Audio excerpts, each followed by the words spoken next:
So what do we think? Do we like my definitely not supposed to be Gengar spooky Halloween sweater? Hi Ugly, it's me, Bussy, and welcome back to Hot or Rat, and today we'll be reviewing episode 4 of RuPaul's Drag Race UK Season 4. Today our prissy little pussycats improv skills were challenged on the Catty Man talk show hosted by Alan Carr. And the runway category was main event look meant to showcase fabulous hair. And to quote Lady Gaga the Great, "This is my hair." So we'll be breaking down each queen's performance in the challenge and their look on the runway, and then at the end of today's video we'll be going over some new drama with Bimini Boulage. She's done being silent and is finally taking a stand for herself on Twitter. And I can't wait to get into all these juicy, hot details with you, but you know what's even hotter? The confidence that I've found in my own skin, and that's thanks to today's video sponsor, Curology. Since puberty I fought with breakouts, cystic acne, and uneven skin texture, which all only got worse when I started doing drag. But that all changed about a year ago when I started using Curology's simple 3-step routine. I use their pH balance, cleanser, and moisturizer twice a day, and at night I use my custom Curology formula made just for me by Curology skincare provider. And after just a few weeks of using Curology, I noticed my breakouts were less frequent and less severe. And now here we are today, and I couldn't be happier with the consistency of my skin. My skin's oiliness is more under control, and the texture and tone is more even overall. And Curology works so well for my face, I decided to add their acne body wash to my shower routine. It's doing a great job of keeping my back and shoulders clear, and I love the formula because it's fragrance free. But my latest obsession is actually Curology's mint lip balm. It's made from a vegan beeswax free formula that makes my lips feel like butter, and I don't go on camera without it. And no, my skin isn't perfect, and Curology is not some miracle working product, but if something unexpected ever pops up, I just throw on a Curology emergency spot patch and let the healing begin. I love using Curology because it gives me confidence and helps me feel in control in the appearance of my skin. And signing up for Curology is simple. Start by clicking the link in the description of this video. Then on their site, you'll take a quick quiz to assess your skincare needs and send in 3 selfies. A provider will take a look at everything and then create a custom formula made just for you. And best of all, when you use the link in the description of my video to sign up for Curology, you'll get your first month for free. Just pay $5 for shipping and handling. Thanks Curology for sponsoring today's video. Now, let's untangle this mess strand by strand. First up, we'll cover the 3 queens in the group Curiosity Killed the Katrina. This team was made up of Pixie, Cheddar, and Danny. And firstly, I know I don't need to tell y'all this, but they were so damn good. So good, in fact, they made the other teams look a little like amateur hour. And I definitely respect the strategy of what Pixie did when making these teams, but it was pretty obvious that they were the 3 strongest theatrical performers in the group. And the challenge as a whole might have played out a little bit better had she spread out some of that stronger energy. I guess we can't blame her for playing the game though. In the actual sketch, her character was Katrina, the dead cat that the character Cheddar Gorgeous was playing had evidently pushed to her death. And Pixie did a great job, not only looking, but acting like the roadkill she was supposed to be. And her character's chaotic, messy energy, I think, was a great foil to Cheddar's more serious approach to this improv challenge, so she absolutely gets a hot from me. But you know who is even better? Danny Beard.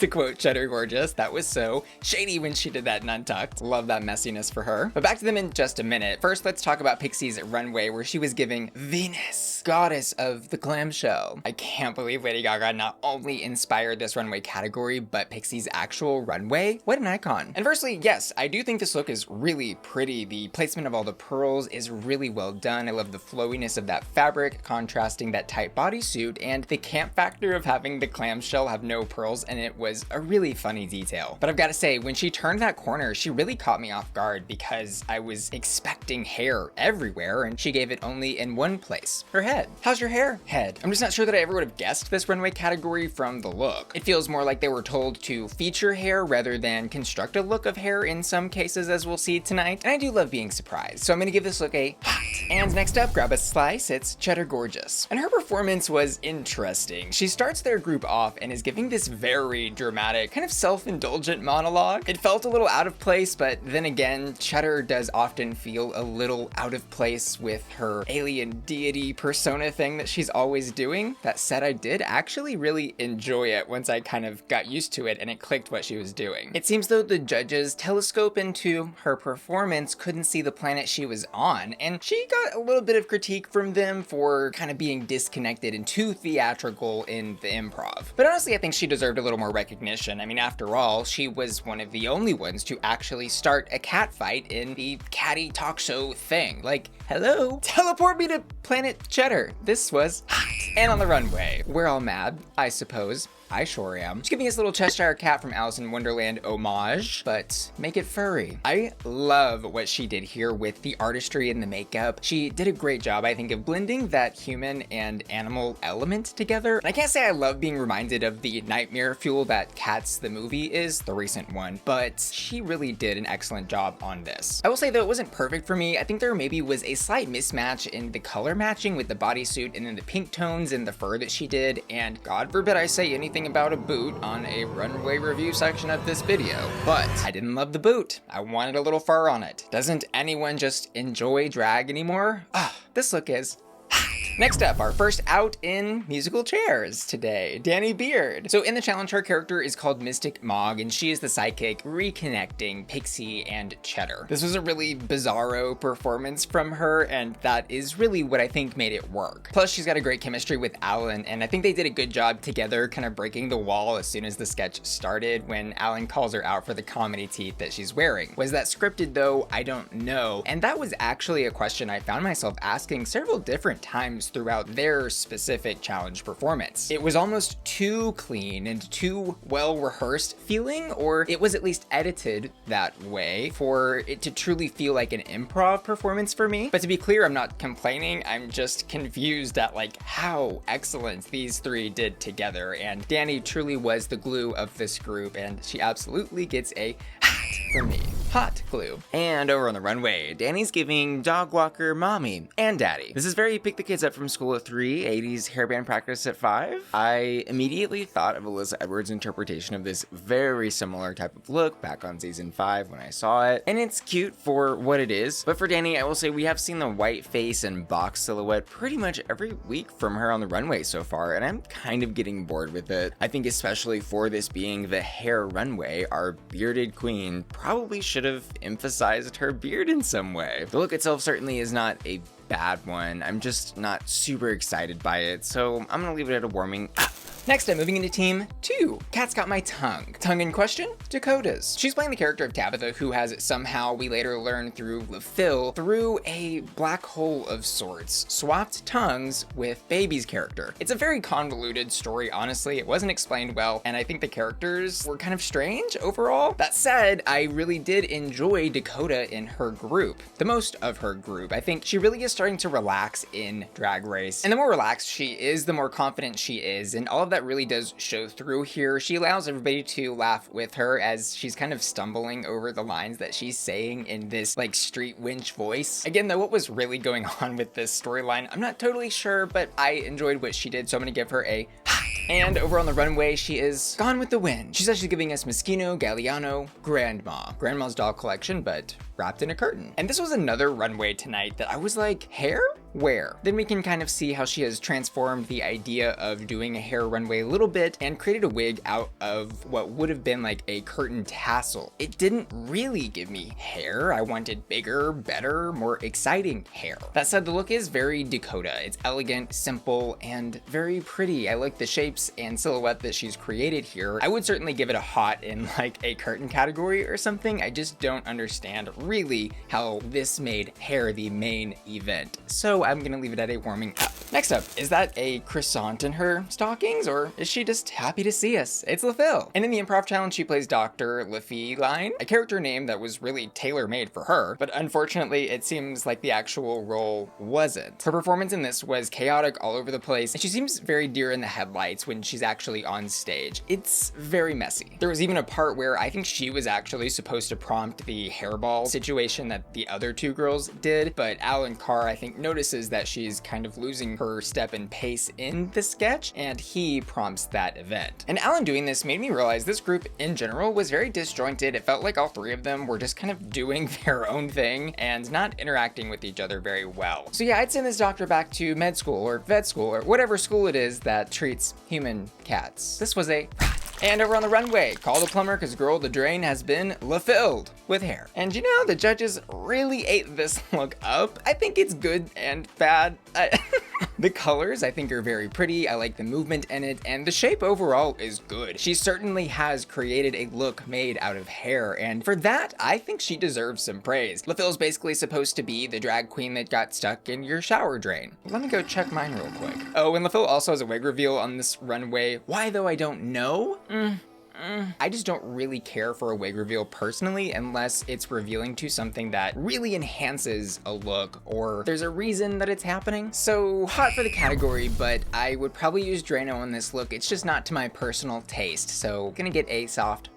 Next up, Baby, Baby, Baby, oh. It's Baby, who in the challenge fails to be funny, and we saw her struggle with this a little bit last week when she was accepting her NAFTA award, but realized what she was doing then and snapped out of it, then said something funny by saying she wasn't funny. And maybe she should have tried something like that here, because there's like a seriousness, I think, in her improv performance that was keeping some of us from laughing. And by some of us, I mean all of the queens in the room, Alan Carr, and probably everybody watching at home. There were two things working very hard against her here. The first being the storyline of these three characters. It was confusing to try to comprehend what the hell was happening. And the second being her relatively quiet or uninteractive teammates. She has needed somebody else, I think, to act as her straight man character, as you will, to allow us to laugh. But then again, she really didn't do that good. So yeah, I probably would give this performance a but I don't think I would have put her in the bottom for this. More on that later. And on the runway, we do again see this storyline happening where Baby is not doing so good. Because we see the judges kind of go in on this look. Rue says that it's simple and really needed more. And then in Untucked, we see the moment where the other girls are telling Baby that the judges are really just trying to push her, yada yada. And I'm saying all that because I really was shocked at how critical the judges were, specifically on her runway. When she came out, I was honestly stunned. She was one of the only queens of the cast to have an entirely made of hair outfit with a clear concept. She says she's giving black hair, black culture, and black beauty, really feeling herself and proudness on the runway, and I think it shone through. Was it totally without issue? No. I think she maybe could have added some gold applique to her skin under the braids to give a little more contrast and match the gold detailing on the cage skirt part of the dress. But again, that's me looking for small enhancements to make. I don't think that there was a big issue here. This look was certainly hot.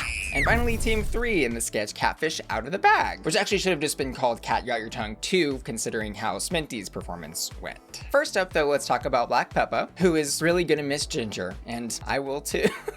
I lost it when she said that. I'm gonna miss Ginger, talking about Copper Top, who literally had an entire storyline about fading into the background, and then Black Peppa doesn't remember her name. I live for Drag Race moments like this. Anyways though, in the challenge, Peppa plays the character of Lucky, who is the bride-to-be to her, as it turns out, Catfish. And the character choice she makes here is to add a really thick accent into everything that she says, which worked really well. I think it kind of caught Alan off guard. And Peppa by herself, I think, did an excellent job. She was a great team lead, but as we'll see here in a second, the other two just didn't really match the energy that she was giving, so then it started to get more awkward as time went on. Peppa though, I do think was hot. And over on the runway, oh, every time I see Miss Black Peppa hit the runway stage, I just remember how blessed I am to have her on my screen, and how I'll never be that tall or pretty or able to pull looks like that off. She looks amazing. I don't need to tell y'all that. This is another look constructed of all hair. Thank you so much for doing that on the hair runway. And specifically, I think the headpiece that she is wearing is my favorite item on the runway tonight. The design of the color choice and silhouette, everything is so phenomenal. She is golden, she is sparkling, absolutely beautifully hot.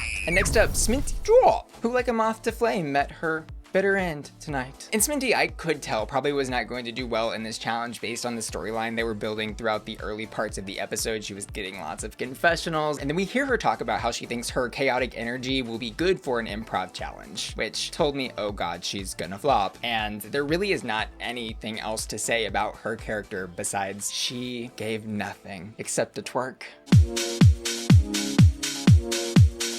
But yeah, she missed every single opportunity thrown her way by everyone else on stage, and you could visibly see the pain and suffering that she was feeling as she realized what was happening, but unfortunately couldn't claw her way out. So I'm going to give this performance obviously a rot. But wow, did she more than make up for it on the runway. Unfortunately though, as we have definitely found out this season, the look is not 50% of the mark. In fact, I guess it's 0, because this look, even as the judges remark, is phenomenal. It's beautiful. beautiful. The details are amazing. I love that she made the hair the main event of this moth look. The pigtail pieces making up the antenna are absolutely stunning and visually interesting to look at, and I love the fur around the top part of it. I will say though, it did in a way feel very Instagram ready because it was so detailed and finessed from the waist up, and the legs she just did white stockings and plain white heels. Definitely not too mad about though. This look is absolutely hot. I also loved Rue finding out on this Runway 4 episodes in that she's part of the House of Kindle. Can you do the thing?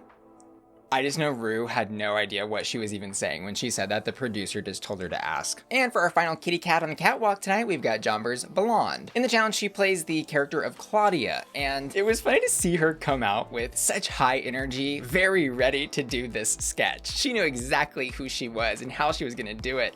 And God, there was just a brick wall from Sminty, and then Black Peppa just kind of doing her own thing. Her character was almost so eager that it was off-putting compared to the low energy of her two partners. I think even Alan was kind of caught off guard, but I did really enjoy what she did. It was just a shame she didn't have the team to back her up. So this performance was hot, but let's look at what was going on over on the runway. This was a look I did not get. I didn't know the reference, but when I did a little tappity tap on my keyboard and pulled up the Google search results, yeah, definitely giving Rain Spencer with the fur coat even to boot. She nailed the hairstyle, and there definitely is hair everywhere, not only on her head, but on the coat and the fur bikini that she's got on underneath that coat. That was part of the look though that I'm still kind of scratching my head about. I think maybe she was just trying to maybe make fun of the fact that a British socialite would never wear something that skimpy, or maybe there's a photo of Rain Spencer in a look like this that I'm not aware of. But something about the combination of things she was doing on the runway just felt a little confusing overall, even after seeing the reference. But I would leave this with a warming up.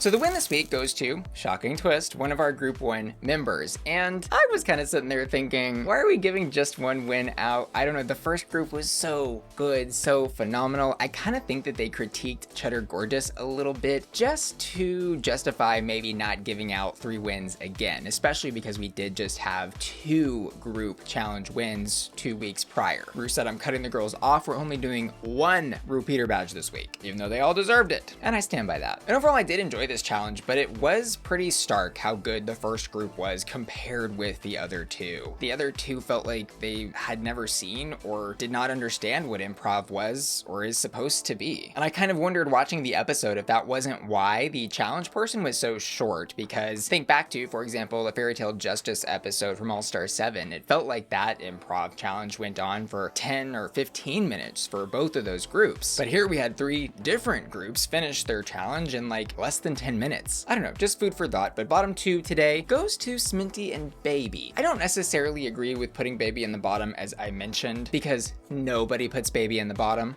But is it justifiable? Sure. I just think that Baby overall had a better grasp on what she was doing in the improv challenge than her partner LaPhil, who got completely lost and needed a lot of help from Alan. But this lip sync goes kind of how you would expect. I did react to it over on my Patreon, along with some other great moments from the episode in episode 3 of The Bus Stop, my Patreon exclusive podcast where we hang out, spill some tea, chit chat, and react. It's a lot of fun, and you can get access to The Bus Stop by clicking the link in the description of my video to join my Patreon at patreon.com/BussyQueen. See you there. Now on to Bimini Bond breaking her silence. On Twitter last week, she was going off, starting with this tweet. She wrote, "People on Reddit are so toxic. Someone sent me all this stuff that people are saying. Babes, my mom is Scottish and dad is from London. None of my family are from Norfolk, but I was raised there, yes. I've never had a Norfolk accent. My nan and granddad lived in Clapham." Did I say that right? And to this tweet, she attached a screenshot of a Reddit thread where people were writing in reference to Bimini. I thought she dropped the accent. How's it become even more of a caricature? Who, Bimini? Yeah, she's from Norwich. She dropped it for a while after her season, particularly the Vogue video and stuff. Now she's back talking like my mom, starring in Chitty Bang Bang. Probably just nerves. A lot of queens that move to East London adapt that voice. It's just slightly offensive. She later elaborated about her mother and their relationship, saying, "She was a tiller girl in the West End and he was a director of theaters. Say what you want, but I'm sick of this constant attempt to bring a queer person down. Get a life." And Bimini later tweeted, "My parents split up when I was young. My mom was a single parent for a minute and worked as a hairdresser. hairdresser full-time to show me a work ethic that I'm so happy I got to see. I work damn hard because of her, and I get to buy her stuff I always dreamed of because she deserves it for everything she provided for me. Say what you want. I'm working class, getting to do things I always dreamed of. You can never take away my roots, and I'll never change who I am, but I'll continue to work my A off to give my family what they deserve. I can't wait to share my story with you all. The last 18 months since this show have been incredible, but I've encountered so many snakes. I've been sued, lied to, heartbroken by people I thought were my friends. People are fine with you until you start to succeed. I'm so grateful for my life and everything I got to do, but it has come at a price. I'm in a place where I'm happy now, but this year I have been the unhappiest I've ever been. I'm done with the fake people. I'm going to continue to do what I do, and if you're real, then I'll F with you. And to that tweet, we saw a response from Tace, so many snaky snakes, and even Nikki Doll writing, removing the stink and toxic from your life is always painful, but you come out so much happier in the end. And Priyanka even responded in a quote tweet writing, relatable material. People stay awful and get lost in their own agendas while using you. She also tweeted out, LOL, what's this BS about me rude and disrespectful to staff at venues? Someone please confirm where, when, and